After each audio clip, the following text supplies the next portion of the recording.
Everybody like and subscribe, praise the bell icon. Story number 1. There's a story that circulated among Domino's employees that makes even veteran drivers uneasy.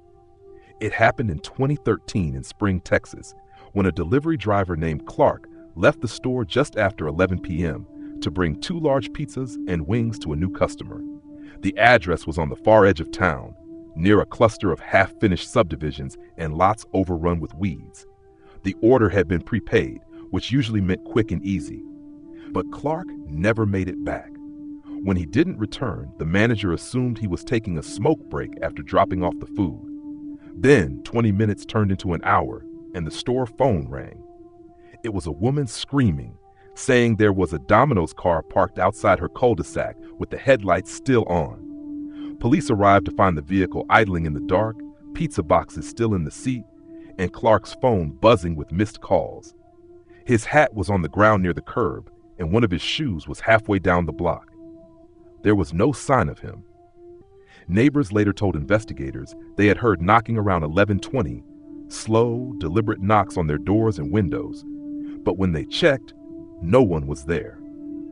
One woman swore she saw a tall figure standing under a street lamp, just staring at Clark's car before walking off into the unfinished lots.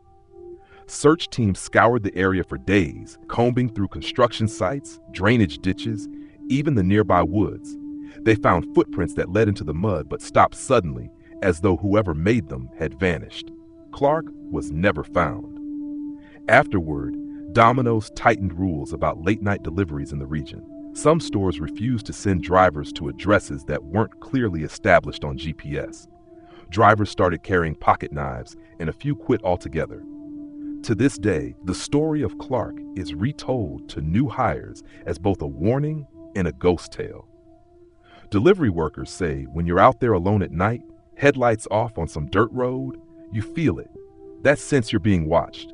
Some even claim they've seen a man standing in the distance near abandoned construction sites, dressed in a Domino's uniform, holding a pizza bag, waiting for a house that doesn't exist. Everybody like and subscribe, praise the bell icon. Story number 2.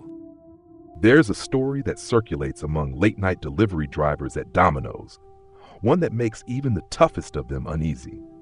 It happened to a driver named Evan, who worked the night shift in a small suburban town.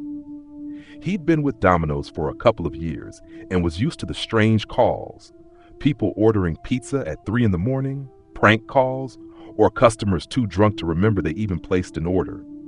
But one night, he got an address that didn't sit right with him. The order came in just before closing, 2 large pepperoni pizzas and a 2-liter soda. The phone number was blocked, and the address was for a neighborhood that was mostly abandoned, where half-built homes sat empty after the housing crash. The manager told him it wasn't uncommon, sometimes squatters, sometimes construction workers, but he'd never seen an order go to that part of town. When Evan pulled up, the house looked completely dark. No cars in the driveway, no lights inside, just an empty, silent frame of a building with boarded windows. He checked the address twice. It matched. He called out Domino's as he knocked, and to his surprise, the door slowly creaked open. The inside smelled damp, like mold and rot. There was no furniture, no carpet, just concrete floors and drywall with holes punched through it. But there was a single light on in the kitchen, flickering like it was struggling to stay alive. A man's voice called out from the back, "Just set it on the counter!" Evan stepped inside reluctantly, the box warm in his hands. He saw the counter. It was dusty, untouched for what looked like years. He placed the pizzas down, but before he could say anything, he heard something that froze his blood. From behind a closed door down the hall, there were voices whispering. Dozens of them, layered over one another, low and urgent, like a group of people trying not to be overheard. The man's voice came again, but it sounded closer now, almost right behind him. "You can leave now." Evan spun around, but no one was there. The air felt heavy, pressing against his chest, and the whispering from the hall grew louder.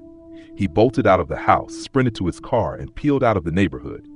He didn't stop until he was back at the store, pale and shaking. The manager didn't believe him at first, thought he was exaggerating, until they checked the system. The order had already disappeared from the logs, like it was never placed. No number, no receipt, just gone. Evan never took another delivery out to that neighborhood again, and eventually quit working for Domino's altogether. Other drivers have since reported strange orders going out there, phantom calls with no record, pizzas vanishing from the system the moment the driver returns. Some claim if you listen closely after knocking, you'll hear the faint sound of dozens of voices whispering, waiting for someone foolish enough to step inside. Everybody like and subscribe, praise the bell icon. Story number 3. There's a story that still circulates among late-night delivery drivers, one that makes some of them quit Domino's after their first few weeks. It happened to a driver named Kevin back in 2017 in a small Midwest town. He was working a closing shift, the kind where orders trickled in past midnight, and every delivery meant driving dark back roads or weaving through quiet neighborhoods where most of the houses had gone dark. Around 1:30 a.m., an online order came through, large pepperoni, no sides, prepaid. The address wasn't familiar, but that wasn't unusual. People ordered from odd spots all the time. Kevin drove out, headlights cutting through the empty stretch of rural road until he reached the pinned location. It wasn't a house. It was a dirt pull-off near the edge of the woods, about a mile from the nearest driveway.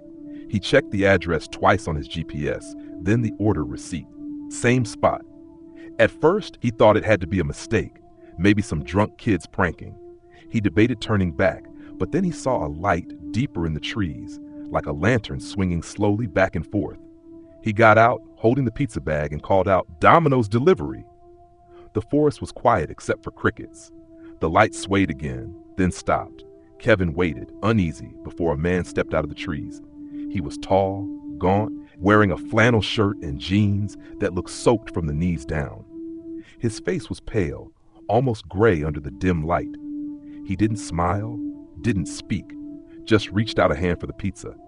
Kevin handed it over, muttering something about "have a good night." The man tilted his head, staring at Kevin longer than felt normal, then turned back toward the woods. That should have been the end of it, but when Kevin got back in his car, his phone buzzed. Another order, same address, different pizza. He stared at the screen, dread crawling up his spine. Against his better judgment, he drove back to the store, made the second pizza, and returned to the woods. This time, there was no lantern, no man waiting. He sat in his car for a few minutes before leaving the box on the dirt road and driving off fast. When he returned, the store was almost closed, but his manager pulled him aside. "You took the old Miller Road address?" the manager asked, voice low. Kevin nodded. His manager sighed, looking pale himself. "That order comes through once in a while, always prepaid. Years ago, a delivery driver went missing out there. Cops searched the woods for weeks. Only thing they ever found was his empty car parked near that pull-off. Now and then, someone still puts in orders to that spot. Nobody ever sees who eats the food." Kevin quit 2 days later. Some say it's just a local legend, a ghost story told to scare new hires. But other drivers swear they've gotten that same address on their screen. Always late, always prepaid, always to that stretch of road where the woods swallow the light. And every time someone ends up handing over a pizza to a man who doesn't seem quite alive. Everybody like and subscribe, praise the bell icon. Story number 4. There's a story that circulates among former Domino's employees, one that isn't on any news outlet, but has been whispered through staff break rooms and late-night deliveries. It happened in 2016 in a small college town in the Midwest, where a Domino's store was struggling to keep up with late-night orders. Most deliveries went to dorms or apartments, but one night, just past midnight, an order came in from an address far outside their usual delivery zone, a farmhouse down a long, unlit county road. The customer insisted on cash only, and the manager, needing the sale, sent out a driver named Eric. Eric was used to odd requests, but the directions were vague, and his GPS kept rerouting him. He finally pulled up to a dark, sagging house with no lights on, no cars in the driveway, no porch light. Still, the order slip clearly listed the address. He got out, holding 2 pizzas, and knocked. No answer. He knocked again, louder this time, calling out, "Domino's!" That's when he noticed something strange. The door wasn't shut all the way. It hung slightly open, creaking with the wind. He pushed it gently, just enough to announce himself, but the smell hit him immediately. Something acrid, metallic, and rotten, like spoiled meat. The living room beyond was empty, but the carpet was dark-stained, almost black in patches. Eric set the pizzas down on the porch, deciding to leave before things got worse. As he turned back toward his car, his headlights flickered. He froze. In the glow of the dying beams, he saw movement. A figure, pale and thin, standing at the edge of the cornfield across the yard. At first, he thought it was just some farmer, but the way it stood was wrong. Too stiff, too still, its face just barely visible, with wide, glassy eyes locked on him. He bolted to his car, fumbling his keys. The engine sputtered, refusing to turn over. When he dared to look up, the figure was closer, halfway across the yard now, its body twitching in jerky, unnatural motions, like every step took effort. Eric abandoned the car and sprinted down the road, not stopping until he reached a gas station nearly 2 miles away, drenched in sweat, begging the clerk to call the police. When deputies arrived at the farmhouse, they found the pizzas still on the porch, but the car was gone. Eric swore he left it there, doors open, keys still in the ignition.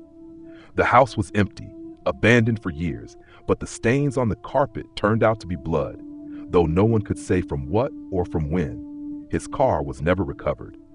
Eric quit Domino's the very next day. To this day, delivery drivers in that town warn new hires, if you ever get an order for that address, don't take it. And if you see a pale figure standing in the corn at night, never stop.